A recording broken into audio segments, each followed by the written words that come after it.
দর্শক শ্রোতা, এই মেশিনগুলোতে আমরা 1 বছরের ওয়ারেন্টি দিয়ে থাকি এবং আমরা বলে থাকি যে এই মেশিনটা আপনার 20 বছরেও কিছু হবে না।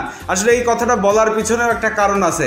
আমার সামনে যে মেশিন দুটি আপনারা দেখতে পাচ্ছেন, এটিকে বলা হয় স্টিলের ধান ঝাড়া মেশিন এবং সম্পূর্ণ স্টিল লোহার তৈরি।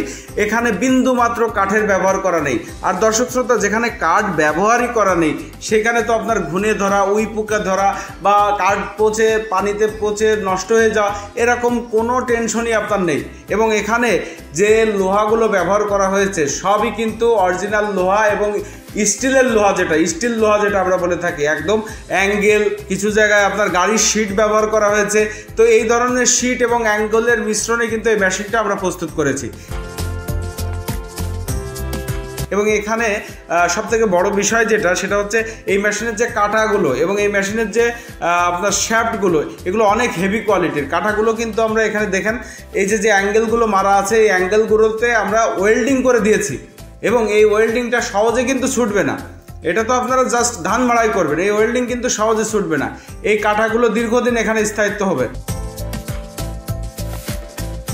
এবং এই মেশিনের যে পায়া বলেন, যে উপরের বাতা বলেন এবং সাইড ফ্রেমের যে লোহার অ্যাঙ্গেলগুলো বলেন, প্রতিটা অ্যাঙ্গেলই আমাদের হেভি কোয়ালিটির এবং এখানে মোটা মোটা অ্যাঙ্গেল ব্যবহার করা হয়েছে। এবং প্রত্যেকটা মেশিন আমরা বলে দিচ্ছি 20 বছরেও কিচ্ছু হবে না, কারণ এই মেশিনগুলোতে যখন আপনার ব্যবহার করতে করতে এই মেশিনের রং উঠে যাবে তখন আপনারা আবার একটু ঘষে মেজে একটু রং করে সুন্দর করে রেখে দেবেন, এটা আবার এরকম নতুনের মতো চকচক করবে। যেহেতু লোহার মেশিন, এটা ব্যবহার করবেন এবং ব্যবহারের পাশাপাশি যত্ন করবেন, তাহলে মেশিনগুলো দীর্ঘদিন টেকবে।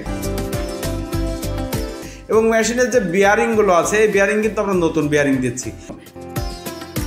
তো দর্শক শ্রোতা, যারা বর্তমানে এই সিজনে ধান মাড়াই করা মেশিন কিনতে চাচ্ছেন বা ধান ঝাড়া মেশিন, যে অঞ্চলে যেটা বলে থাকেন না কেন, এই ধান ঝাড়া বা ধান মাড়াই মেশিন কেনার জন্য অবশ্যই আপনারা আমাদের এই ভিডিওতে দেওয়া নম্বরটিতে যোগাযোগ করবেন।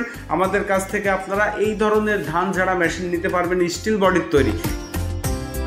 এবং এই মেশিনটাতে মোটর বসানোর জন্য মোটর স্যাচিস করা আছে, সাইডে পেনিয়ামের জন্য পেনিয়াম একটা কভার করে দেওয়া আছে, যেটাতে আপনারা পেনিয়াম বা পুলি অনেকে বলে থাকে, যেটাতে আপনারা বেল্ট করাতে পারবেন। এইটা বেল্টটা ঘুরবে আপনার কভারের ভিতরে, যাতে এখানে কোনো কাপড় জড়ায় না যেতে পারে, ধানের যে আঁশগুলো আছে সেগুলো জড়ায় না যেতে পারে। তো এইভাবে মোটর সেটিং করে এটা বাসাবাড়ি 220 ভোল্টেজে কিন্তু আপনারা চালাতে পারবেন। মাত্র 2 ঘোড়া বা 1.5 ঘোড়া মোটর ব্যবহার করে এই মেশিনটা চালানো সম্ভব।